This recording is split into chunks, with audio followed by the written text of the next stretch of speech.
Marcus Aurelius is one of the most fascinating person who has ever lived. The idea that absolute power corrupts absolutely, but Marcus is an exception to that rule. He is chosen as a young man to be the emperor of Rome. And what is the first thing he does with his power? He shares it with his brother. And he is one of the most important Stoic philosophers. And ever since I started learning about Stoic philosophy, it has changed my life and it has changed millions of lives. And I am excited to share with you 3 crucial Stoic lessons. The first lesson is focusing on what you control. I use this lesson a lot in my life, especially with my YouTube videos. Whenever I start getting frustrated or upset that not a lot of people are watching my videos, I remind myself that that is out of my control.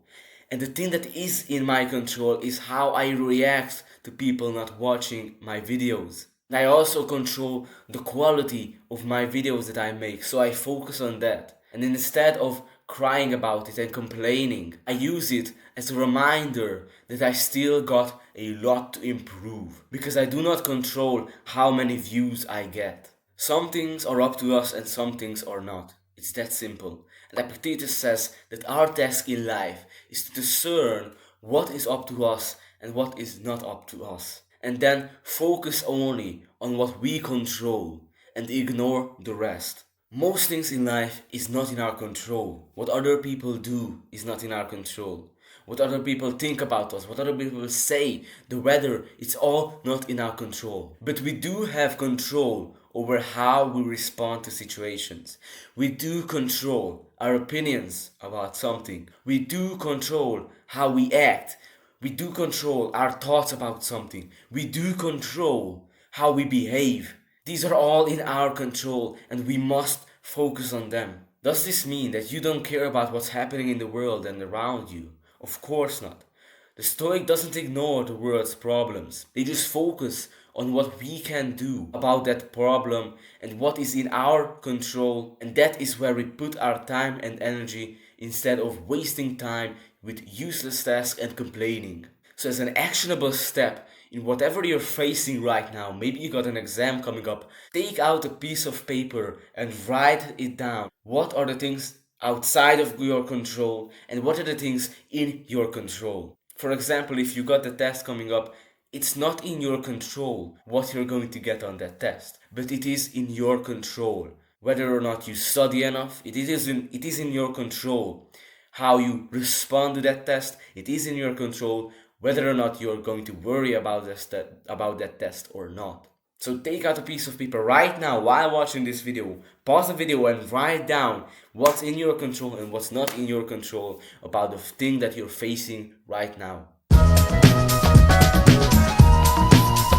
Amor Fati is a Latin phrase that the Stoics are fond of, and it translates to a love of fate. And it's about accepting the things that happen to us, accepting whatever fate brings us, and not just accepting it, but embracing it. Because accepting the things that happens to us is the first step of being able to respond to them and being able to turn them into something positive. Because you have 2 options. You can want things to turn out a certain way, or you can welcome them the way they happen. This is basically Amor Fati. Are you going to wish things were a certain way and complain, or are you going to accept them as they are? This means that if it's rainy outside, you're happy that it's rainy. If it's cloudy outside, you're happy that it's cloudy. If it's hot outside, you're happy that it's hot outside.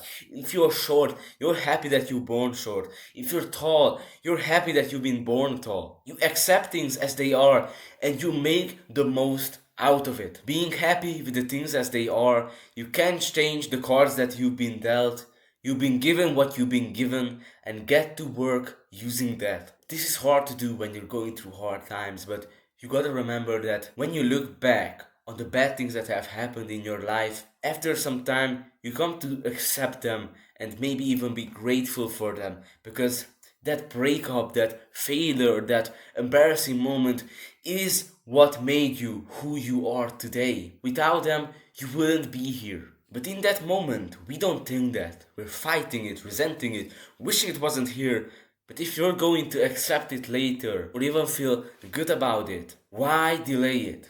Why not accept it right now? Because most of the hard things that happen to us is what builds our character. And even if you can't see it now, in the end you will come to see it as a positive and the thing that made you who you are right now. As Marcus Aurelius is facing death, he writes in his journal, remind yourself of all the things that you've been through and what you had to endure. Basically, he's telling himself, of course you can get through this. Think of all the things that you have to endure.